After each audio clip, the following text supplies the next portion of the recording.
could be telepathic overlay. At the same time, Jim always knows when I'm on target and when I'm off target, even if he's completely blind to the target, simply by reading my body signals and the way my handwriting goes, the tone of my voice, the way my eyes are moving. He knows. So if we're doing a target in which he is as blind to the target as I am, he can still make notes and say, page 6 is going to be really good information. I can tell she's really on target. And page 10, maybe you should ignore. She's definitely gotten off target here. He can just tell from my body signals. Keep watching to learn more.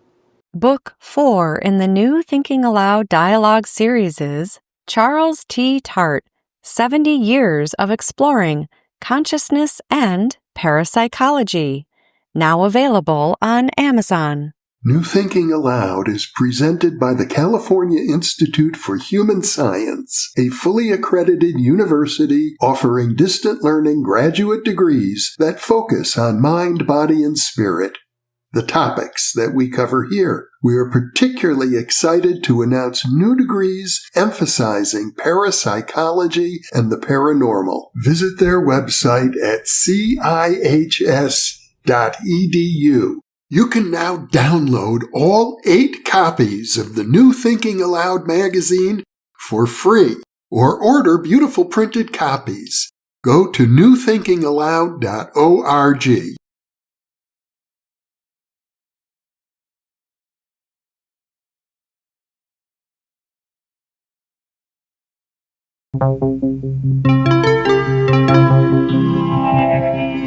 Thinking Aloud. Conversations on the leading edge of knowledge and discovery with psychologist Jeffrey Mishlove.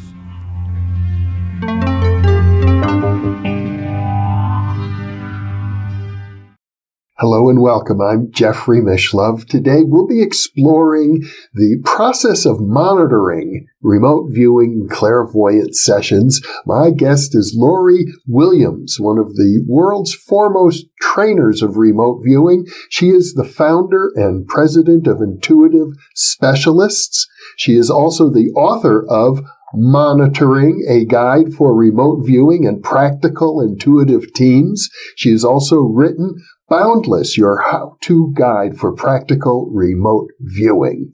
Welcome, Lori. Jeff, thank you so much for having me back. It's a pleasure to be with you again. And since you live not far from us in Albuquerque, you're here in New Mexico, I hope that you'll come back many times. I love being here. Jim and I really enjoy having lunch with you and Janelle. Well, it's our great pleasure to have you among our friends. So, friend and interviewee at the same time. And, the interesting thing about you and Jim, your husband Jim, as with regard to our subject today of monitoring, is that Jim is an expert monitor. He is. And the two of you have worked together. So you have both an intimate relationship and a professional relationship. We do. Jim, they say if you, this probably isn't cool now in the days of the U2 movement or the Me Too movement, but they say if you want to have a spouse, you marry them young and raise them the way you want them to be. And in a way, that's how Jim and I came to be together, because he had never heard of remote viewing when he first met me. And so I was training to be a trainer at the time, and when we first met. And so I was able to train him how to monitor me. And he has become a world-class monitor. He's even been flown to different locations to monitor not only me, but other people like Mel Riley. Mm-hmm. And because I'm of the impression that in the remote viewing process, everybody is important. And I think the monitor can be and often is more important, actually, than the viewer. Yes. And, it's really actually more difficult to train a monitor than it is to train someone to remote view. Monitoring is a very important role in the remote viewing process, and a monitor can truly make or break a session. And I know in my own case, the very first time I did remote viewing, Russell Targ served as my monitor, and I was naive at the time, identifying things and Russell right away saw that I was doing what we now call analytical overlay. So he was able to redirect me immediately. Yes. And so having someone who's very skilled at guiding the viewer without leading the viewer, that's the key. Yeah. Maybe we should begin by defining what the monitor is in the remote viewing process for viewers who may be unfamiliar. Edgar Cayce had his secretary who took notes and recorded everything he did. And without her, we wouldn't have a record of what Edgar Cayce did, all those years ago. Many, many famous influencers, psychics, and seers have had someone, that person that held them up, that recorded everything that they came out with. And that leaves it for perpetuity. Well, nowadays, of course, we have recording machines, so a monitor's job is far more than just recording something. The monitor's job is to take care of the viewer. That's really the basic thing. Is a monitor is a person who helps and assists the psychic, the viewer, the intuitive in getting the information that's needed. Now, the monitor's job is not to have the viewer get the target or be more accurate or anything. But the bottom line is the viewer needs help in some ways. Maybe it's just making sure the viewer's staying hydrated or takes enough breaks or isn't getting too sucked into the target or isn't experiencing anything psychologically damaging. Those points alone would make a good reason for having a monitor. But additionally, when there's information that's very specific that's needed and a life is at stake, the monitor's job is to make sure that the viewer doesn't go off picking daisies somewhere else and actually gets the information that's needed. Helps to maintain the focus. Yes. And sometimes it's about creating a safe space. That's so true, yes. It's very much about creating a safe place. I love when Jim monitors me because I do feel safe. I just feel safe. I know he's there. Once I was doing an operational target, and it was a plane crash. And my job as the viewer was to describe the actual cause of the plane crash. So you knew it was a plane crash? I knew that there was a plane crash involved. I didn't know. I thought it was like a little two-seater type plane. It was actually a commercial plane. And it happened in the 50s. So all I was told was that the target's event described the target, but I had heard that there was a plane involved. So I was describing this, and there was a lot of known information. The taskers, the people who needed the information, or the customers, what they needed to know was what caused it, and there was suspicion that sabotage could have been involved. I didn't know any of this, of course, while I was viewing, but number one, they wanted to know if it was sabotage or a mechanical failure, and that was really the bottom line of the question. But one thing they did know was that there had been survivors when it crashed into the ocean and that sharks attacked and killed the survivors, which is a pretty horrific thing. But the customers knew that was known information. So while I was viewing, at one point, that's what I ran into. And in my mind's eye, I was seeing tigers attacking people in my mind's eye. And of course, we've been taught, you set aside the nouns. Our job is to describe, not to identify. So I wrote tigers attacking people and set that aside on the right side of my page. And then I extrapolated what I was actually perceiving. Like I was hearing the sound of flesh tearing. I was seeing blood. It was gruesome. But I was just reporting what I was seeing. And Jim, my monitor, who automatically knew what I was seeing, he said, "That's known information. Thank you very much. Now, would you like to move to the man-made and describe?"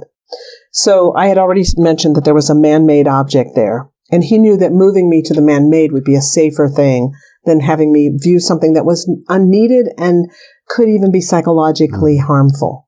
So he immediately, as a good monitor, just thanked me for getting the information and said that is known information, which is a confidence booster in the sense that the viewer goes, "Oh, I just gave information that's accurate. It may be known and not needed, but at least I know I'm accurate."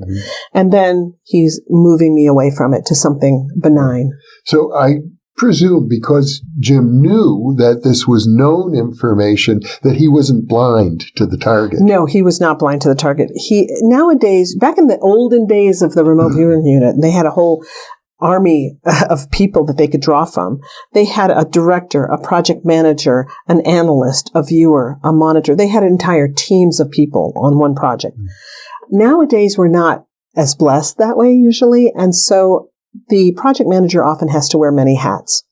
So in our company, Jim often has to wear both hats of being the project manager, the one who acts as a liaison and an intermediary between the viewer and the customer, so that the viewer never has to meet the customer never has to meet the viewer, and the viewer knows as little as possible. So the project manager's job is to act as a liaison between the customer who needs information and the viewer who's there to get the information.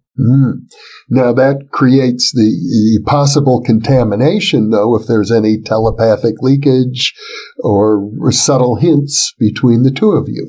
That is exactly true. There could be telepathic overlay. That's one reason, though, why a good monitor, well-trained monitor, is so vitally important.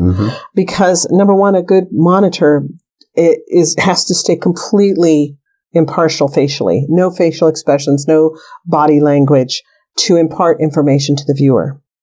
And so, nevertheless, in a good marriage, we do know how to read each other very well.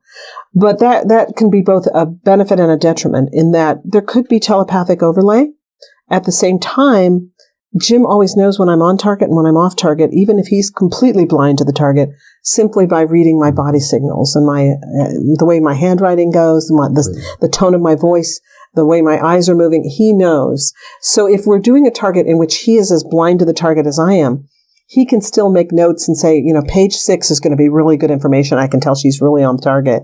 And page 10, maybe you should ignore. She's definitely gotten off target here. He can just tell from my body signals. So there's like so many levels of depth. The longer you do this work, the more nuances there are. And I suppose some ability to control for problems like telepathic leakage that might, in a less experienced person, be more problematic. Yes, exactly. Jim is really, really good at keeping his face just unreadable.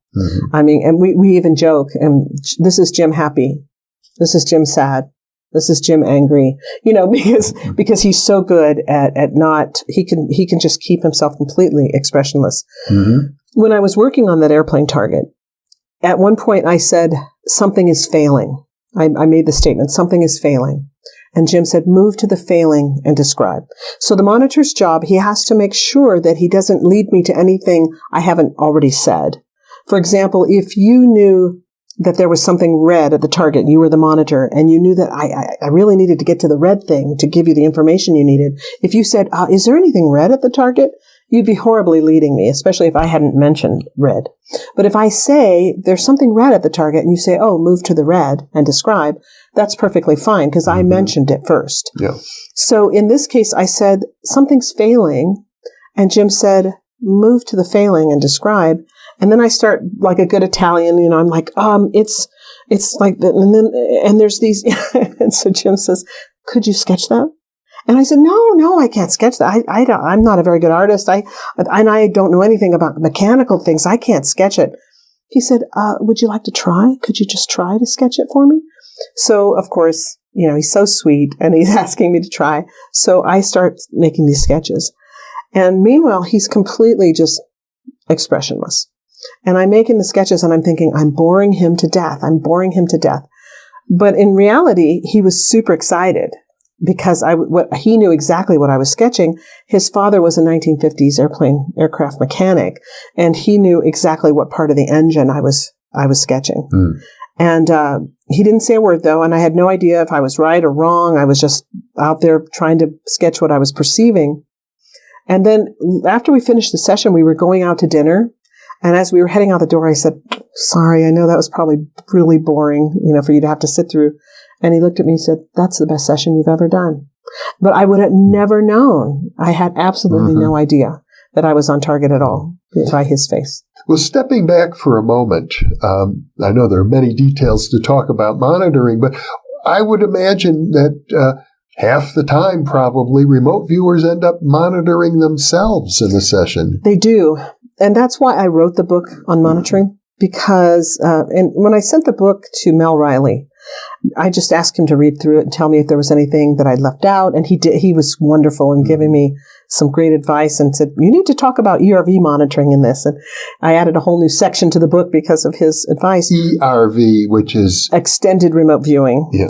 But when Mel read it, he wrote me back and he said, gosh, I wish we had had something like this when we were in the unit. It would have helped us so much. And actually, I have to give a ton of credit to Jim because that monitoring book wouldn't even exist if it hadn't been for Jim, in that my students one night said, in the mentoring club, could you and Jim talk about monitoring? So Jim came on and was my guest in the mentoring club and really talked about monitoring. And I was taking notes as he was talking because I was learning a lot just from the things he's learned from monitoring me all these years. And then it eventually became a book. So it really should have Jim's name as a co-author just because it was his ideas, many of his ideas that went into that book and made it what it is. Mm-hmm. So the monitor can help direct the viewer if the viewer is stuck. That's a big part of monitoring as well. Sometimes, and usually, to be honest, the reason that most viewers find themselves stuck is because the conscious mind is trying to take over the session. And they say, oh, don't say that. That's probably wrong. Don't write that down. Oh, how can it be both cold and hot? You know, the logical mind just fights. And when that happens, and a battle is happening internally, and that's when the viewer shuts down. So this battle that's going on causes the viewer to shut down, and then the viewer just gets stuck. And in the viewer's mind, the viewer's not always aware what's happening because it happens so fast, but all of a sudden they just kind of go, I'm not getting anything. I'm not getting anything. At that point, the monitor can cue with single words like colors, textures, temperatures, smells, sounds, tastes. Just really quickly saying words like that can prompt the viewer's subconscious mind to start spitting out information. We don't want to do it like color, and then the viewer goes, red. We don't want to do it where it's a question that the viewer's answering. We want to just make it a prod that's spoken very, very quickly. Mm-hmm. Colors, textures, temperatures, smell, sounds, taste. And that way it kind of gets the viewer going again. If that doesn't work, the monitor can also try moving the viewer. We always give a movement command in two parts. The first part is a command to the subconscious mind, asking it to do something the conscious mind can't do, like move up 500 feet. And then we end it with something to give the conscious mind something to do, like and describe, or describe what you hear, or describe what you smell. I usually just say and describe because it's that way you're open to find whatever you want to find. So you can give them what we call a movement command or an action cue, like mentally slap the target. Sounds? Mentally clap your hands at the target. Mentally lick the target. We had a hilarious situation where this young couple, they didn't know each other. They were strangers, but they both lived in California and they both came to take the course. And it was a really cute girl and a really cute guy. And I kind of wondered, I wonder if they're going to get together, at this class because they have 3 days together. And so he was monitoring her. I was having him monitor her on a session. And the photograph was this kind of heavyset, kind of sweaty Middle Eastern man with a 5 o'clock shadow and a turban on his head, and he's sitting in the cab of an 18-wheeler truck. And so she's doing a good job of describing, and then the monitor, this young guy, says, he's reading from the manual, mentally lick the target, taste, and she kind of goes, ooh, it's kind of salty. She kind of reacted a little negatively. Later, when she saw the feedback photo, she looks at him and goes, you made me lick that guy. And I thought, oh, buddy, you just lost your chances with her. So the lesson in that is that you don't want to make the viewer do something that might turn out to be uncomfortable. Exactly. And also, you want to make sure as a monitor that whatever you're saying to the viewer is always a suggestion. We have a very strong rule called the viewer is in charge of the session. And so by that token, the viewer is always right. Let's say that you're monitoring me and I'm the viewer, and all of a sudden I go, you're leading me, and I just attack you as the viewer. Mm-hmm. Your job as a monitor is to say, I'm so sorry. Even if you know you weren't leading me, Your job would be to, oh, Lori, I'm sorry. I'll make a note of that and I'll make sure I don't do that again. Mm-hmm. But what you would note down is exactly where I was in the session, what page I was on, what I was talking about when that explosion occurred. Because it could be later after we're done with the session and the session is over, then you could say, let's take a look at what caused you to get upset with me. And let's look at the feedback. Is there anything about this target that could be upsetting you? Oh my gosh, that guy looks just like my ex-husband, or something like that. It could be something that I was completely unaware of on a conscious level that caused me to get upset at you. Mm-hmm. And so that's why we have a rule that the viewer's always right during the session. That way no arguments ensue, because an emotional argument will shut down the session. So the monitor's job is to always just stay very, very steady and stable, to speak in kind of a quiet monotone, and to offer suggestions like, would you like to move to page 7 instead of turn the page or get a new page? Mm-hmm. Now, when you talk about pages, I believe earlier you mentioned the right side of the page, the left side of the page. You have a very structured way. You and the monitor both know that structure. Yes. And the monitor can help the viewer stay in structure. Ingo Swann, when he developed controlled remote viewing, he had a big banner above his desk that said, "Sight be damned, structure is everything."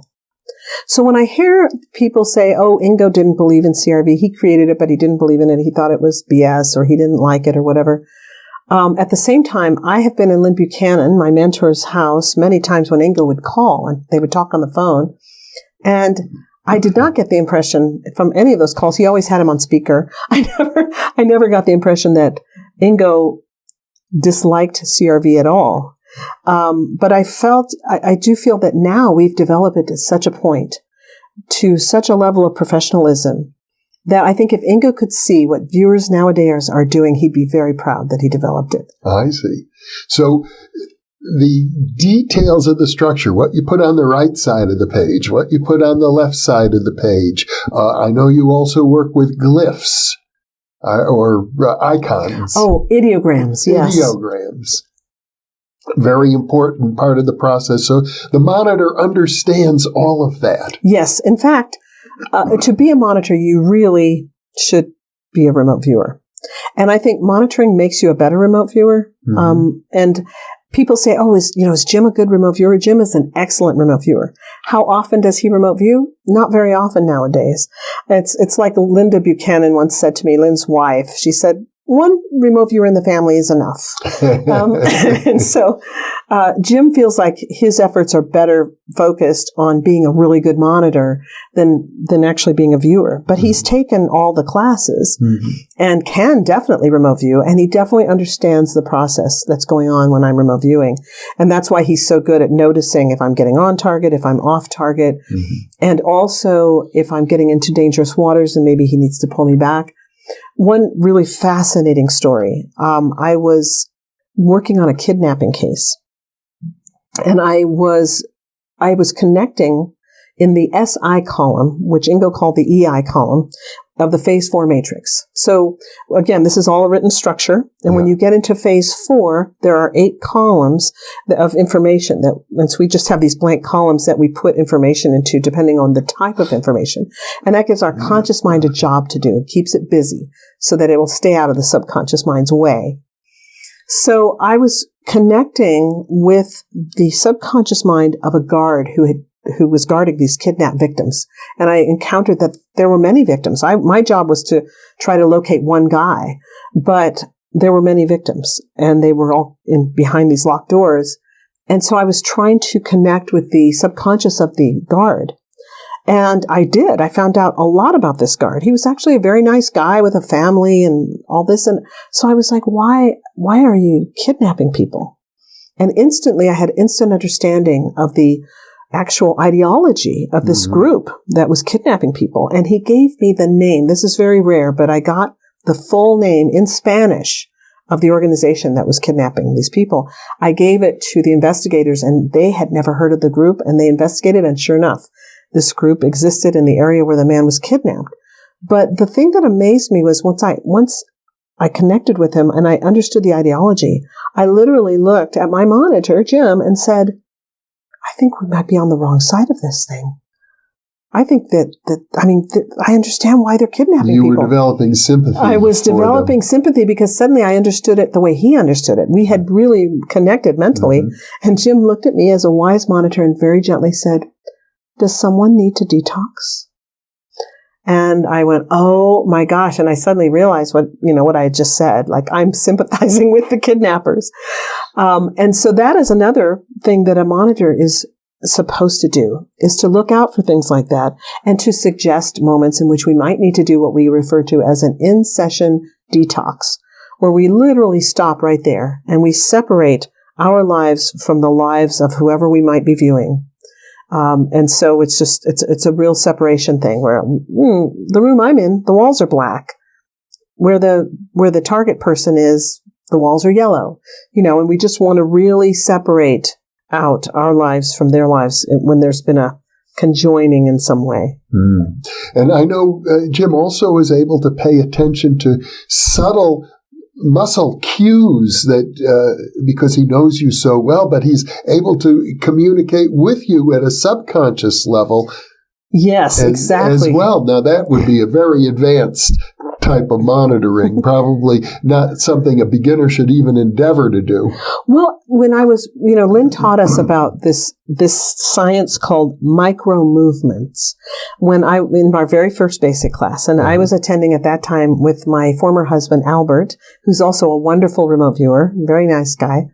And Albert, so Lynn taught us what micro movements were. And micro movements, as you mentioned, are very subtle motions that the body makes, that the monitor can notice and can actually respond to subconsciously.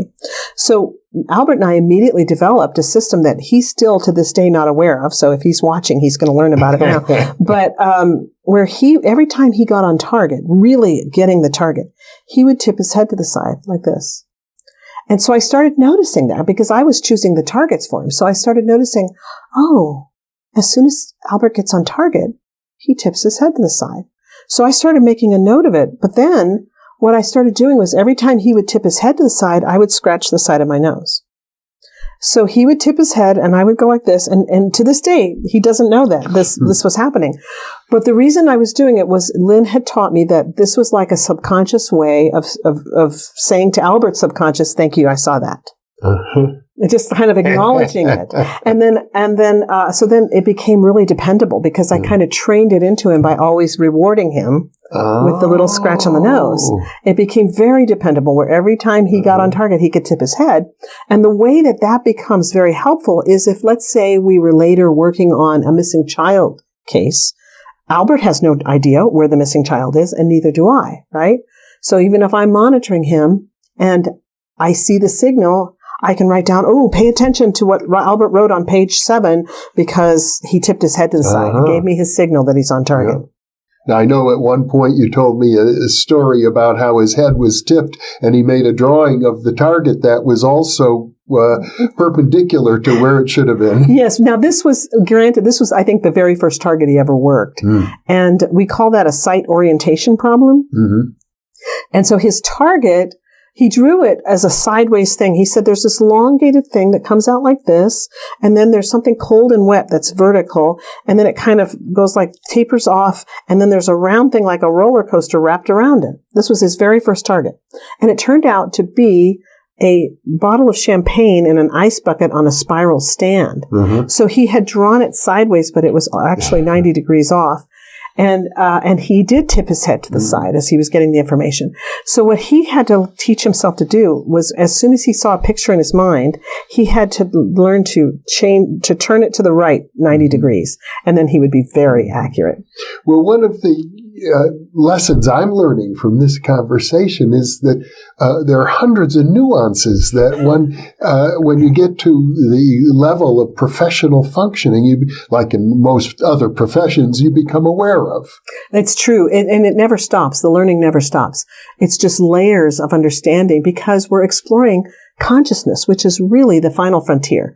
It's probably the thing we understand the least of, in my opinion, of all the different things. If we're talking about outer space or the bottom of the ocean, consciousness is right up there.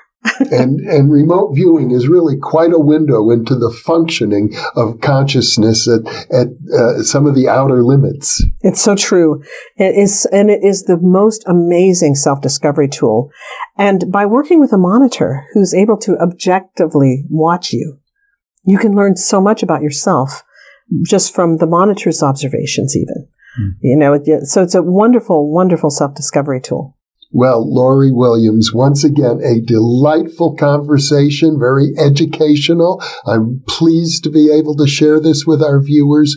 Thank you so much for being with me. Thank you for having me. I really appreciate it. And thank you for being with us.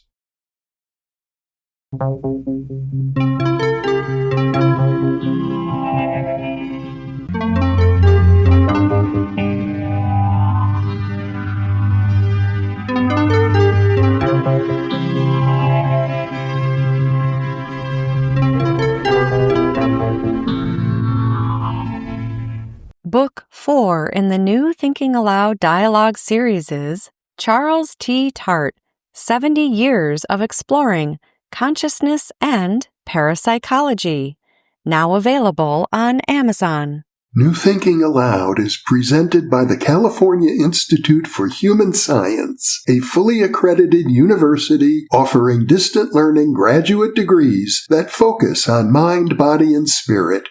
The topics that we cover here. We are particularly excited to announce new degrees emphasizing parapsychology and the paranormal. Visit their website at cihs.edu. You can now download all 8 copies of the New Thinking Aloud magazine for free, or order beautiful printed copies. Go to newthinkingaloud.org.